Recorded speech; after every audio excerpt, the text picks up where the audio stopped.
नमस्कार दोस्तों, मैं अनुराग पाठक डायलॉग मंच के सेशन में आप लोगों का स्वागत करता हूं। और हमारे साथ अभी ज्योति जुड़ी हैं। ज्योति ने इस बार सीजी बोर्ड की जो 12वीं परीक्षा है उसमें पूरे प्रदेश में इन्होंने 6वां रैंक हासिल किया है। ज्योति, आपका इस सेशन में बहुत बहुत स्वागत है। धन्यवाद सर। ज्योति, अपने बारे में कुछ बैकग्राउंड के बारे में बताएं। आपका सब्जेक्ट क्या था, आपके स्कूल का नाम क्या था? जी, मेरा नाम ज्योति है। मैं शासकीय उच्चतर माध्यमिक विद्यालय बिरगनी से पढ़ी हूँ और मेरा सब्जेक्ट जीव विज्ञान था। अच्छा। आप चूंकि आप साइंस बैकग्राउंड से रिलेट करती हैं, आपने साइंस से 12th को पास किया है, तो ब्रेकअप्स बताएंगे क्या कि आपका फिजिक्स में, केमिस्ट्री में, बायो में क्या क्या मार्क्स मिला? बायो में 19 है। नहीं, बायो में 97 है, केमिस्ट्री में 99 और फिजिक्स में 89। ओके, तो केमिस्ट्री में तो आपने मतलब ऑलमोस्ट 100% कर ही लिया। 99 है आउट ऑफ 100। जी। तो हम हर सब्जेक्ट के बारे में थोड़ी सी आपसे स्ट्रैटेजी जानने की कोशिश करेंगे। कि सबसे पहले तो मैं केमिस्ट्री देखता हूँ, लोगों को केमिस्ट्री बड़ा टफ लगता है क्योंकि ये सुनने में आया है कि उसमें बहुत सारे एक्सेप्शंस होते हैं। कोई स्टैब्लिश थ्योरी नहीं है, कोई स्टैब्लिश्ड उसमें लॉजिक नहीं है। लोगों को लगता है रटना बहुत पड़ता है उसमें। तो आपने ऐसा क्या चीज उसमें देखा जिससे आपको इतने अच्छे मार्क्स आए? आपकी क्या स्ट्रैटेजी रही केमिस्ट्री को लेकर? जी, हम मैम है ना, वो बहुत ही अच्छे तरीके से पढ़ाती थी। एक चैप्टर को एक महीने मतलब बहुत दिन पढ़ाती थी और वो क्लियर नहीं होता था, बार बार पूछती थी कि समझ में आता है या नहीं। तो हम लोग पूछते थे तो वो बताती थी। अच्छा, आपकी मैम का नाम क्या है? नीतू गुप्ता। नीतू गुप्ता मैम। जी। अच्छा, तो केमिस्ट्री में मतलब आपकी मैडम का बहुत बड़ा योगदान रहा जिन्होंने आप लोगों को एक इंटरेस्ट पैदा किया केमिस्ट्री को लेकर। जी। तो उसमें आप लोग कुछ नोट्स बनाए थे कि आप कोई न्यूमेरिकल को बहुत प्रैक्टिस करते थे? हाँ, नोट्स बनाते थे। मैम जो पढ़ती थी उसको नोट बनाते थे घर में, आप स्कूल में भी। अच्छा। मैं डायलॉग मंच की तरफ से आपसे एक आग्रह करूंगा कि आप अपने नोट्स को जरूर हम लोगों के साथ शेयर करेंगे, जिससे कि मैं वो नोट्स का एक दो पेजेस बच्चों को दिखाऊंगा कि आपने कैसे नोट्स बनाया, जिसको पढ़ के आपने इतना बेहतरीन मार्क्स अर्जित किए। जी। बायोलॉजी के बारे में देखते हैं कि आपने, आपका एक विशेष रुचि है बायोलॉजी में, उसमें आपकी क्या स्ट्रैटेजी रही? और ये भी बताइएगा बायोलॉजी को क्यों आपने चूज किया? जी, बायो जो सब्जेक्ट है वो शुरू से फेवरेट था और हमारी मैम बहुत ही अच्छे तरह से पढ़ाती थी। वो खुद नोट बनाए रहती थी, उससे हम लोग को पढ़ाती। अच्छा अच्छा, मैम बायो वाली मैम का नाम? उनका श्रीमती गायत्री साहू। अच्छा, साहू मैम ने आप लोगों को बायो पढ़ाया। बायो में जी। 90 मार्क्स आपने ऑप्ट किया है ना, ऑप्टेन किया है? 97। 96? 7। 97, ओके। तो 97 ये माना जाता है कि बायो में वो बच्चे ज्यादा अच्छा मार्क्स लेते हैं जिनका डायग्राम बहुत अच्छा होता है। तो आपकी कोई स्ट्रैटेजी थी कि डायग्राम को बेहतर करने का और रटने का, ऐसा कुछ? हाँ, मैम ना शुरू से ही प्रैक्टिस कराती थी हम लोग को, चित्र को बार बार बनाओ कर। अच्छा अच्छा, मतलब आप लोगों को एक प्रैक्टिस के सिस्टम में डाल के रखा गया, जिसमें मेरे को ऐसा लगता है जैसे कुछ टेस्ट होगा या ट्रेनिंग, जो लगातार आप अपने आप को इवेलुएट करते रहे। हाँ। तो आपने अपने आप को कैसे मोटिवेट किया? इतना पढ़ना, इतना टेस्ट देना, तो कभी कभी उबाऊ सा लगता है। आपने इस चीज को कैसे हैंडल किया? आपका कुछ इंटरेस्ट है पढ़ने में? जी। अच्छा। फिजिक्स को लेकर के आपका क्या नजरिया है? क्योंकि बड़ा कॉन्सेप्चुअल रहता है फिजिक्स।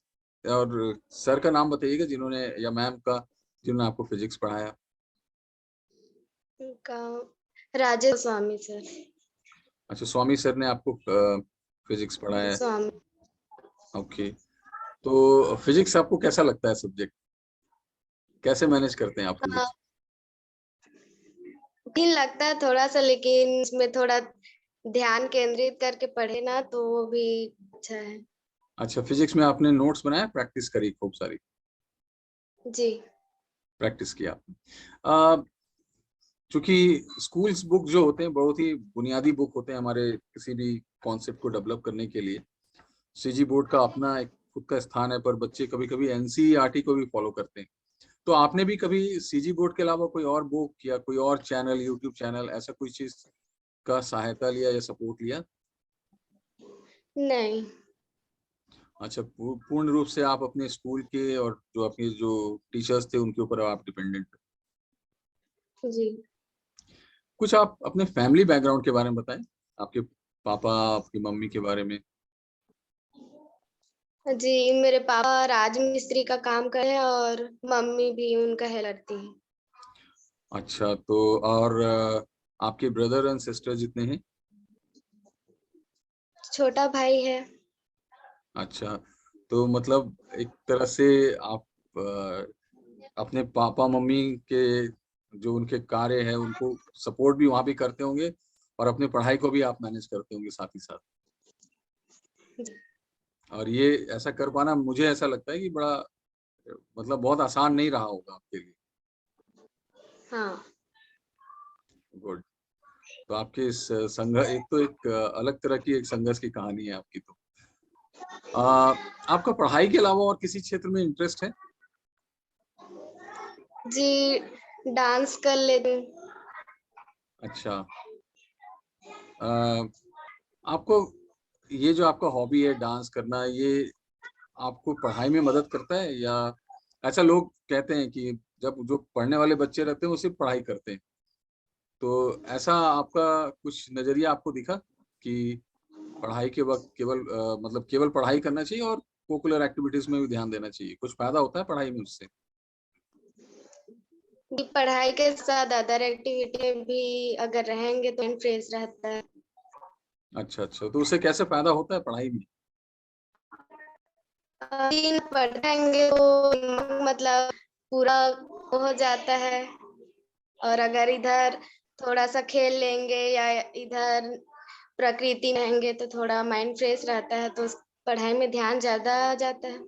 ओके, मतलब अपने हॉबी वाले एरिया में अगर आप काम करते हैं तो माइंड फिर अपने पढ़ाई के जो क्षेत्र है उसमें ज्यादा चीज एब्जॉर्ब कर लेता है। गुड। जी।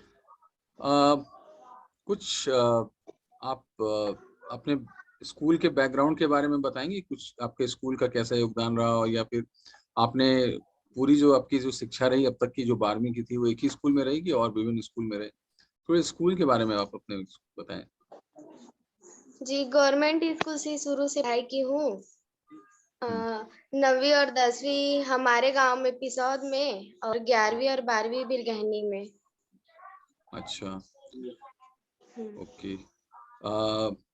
क्योंकि आपके साथ ये सेशन तो काफी अच्छा रहा और एक प्रेरणादायक भी है, क्योंकि जब मैं देखता हूँ कि आपके जो फैमिली बैकग्राउंड है एक तरह का चैलेंजिंग है, और इतने चैलेंज के जी। बावजूद आपने इतना अच्छा मुकाम हासिल किया है।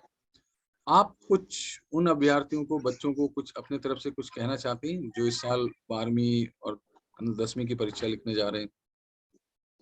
हाँ, अपने पढ़ाई में मतलब अच्छे से ध्यान लगाते रहना चाहिए। अगर माइंड फ्रेश रहेगा तो अपने पढ़ाई में ज्यादा ध्यान लगा पाएंगे। और आपका सब्जेक्ट जो है बायोलॉजी और फिजिक्स केमिस्ट्री, इसके बारे में कुछ, कि लोगों को जो भय और डर रहता है ये विषय को कैसे हैंडल करें? अगर भी सब्जेक्ट को डर के पढ़े तो पढ़ाई कर पाएंगे, और अगर ऐसे ही पढ़ेंगे कि अच्छा, तो एक तरह से डर एक जो है पॉजिटिव प्रेशर भी डेवलप करके रखता है।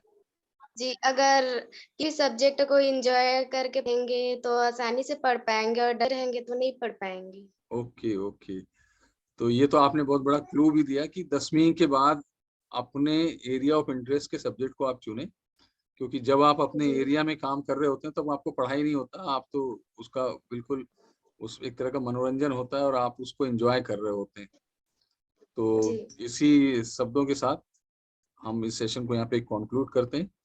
और ज्योति जी, आपका डायलॉग मंच को टाइम देने के लिए बहुत बहुत धन्यवाद। और डायलॉग मंच आपको आपके उज्जवल भविष्य के लिए शुभकामनाएं देता है। Thank you. Thank you sir.